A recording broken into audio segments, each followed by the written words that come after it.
আমি যে কুকিজটা তৈরি করছি তার জন্য একটা ডিম নিয়ে তার মধ্যে 1 কাপ চিনি দিয়ে দিলাম আর 1 চামচ নুন ভালো করে মিশিয়ে নিতে হবে। মিক্সিংটা এমন ভাবে করতে হবে যাতে চিনি নুন ডিমের সাথে পুরোপুরি মিলে যায়।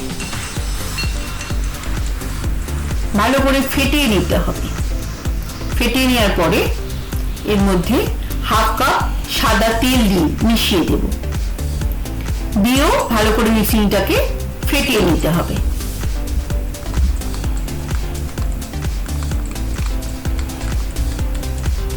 ভালো করে ফেটানোর পরে দেখবেন উপরে একটা ফেনা ফেনা ভাব এসে যাবে, চিনিটা পুরো মিক্সড হয়ে যাওয়ার পরে। তার মধ্যে 1 কাপ ময়দা মিশিয়ে নেব। আপনারা চাইলে প্রয়োজনটা ময়দার পরিমাপটা বাড়িয়ে নিতে পারেন। তার মধ্যে 1 চামচ বেকিং পাউডার আর ভ্যানিলা এসেন্স 4-5 ফোঁটা দিয়ে দেবো। দিয়েও মিক্সিংটা ভালো করে নিতে হবে। একটা নরম ডো তৈরি করে নিতে হবে।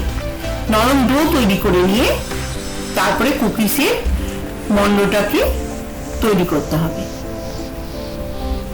কুকিজের মন্ডটা তৈরি হয়ে গেছে। এবার দেখুন একটা পিস করে নিয়ে তার মধ্যে আপনার পছন্দ অনুযায়ী ডিজাইন করে শুকনো সুজির মধ্যে ভালো করে মাখিয়ে নেবেন। প্রতিটা পিসকে আমি শুকনো সুজির মধ্যে মাখিয়ে নিচ্ছি।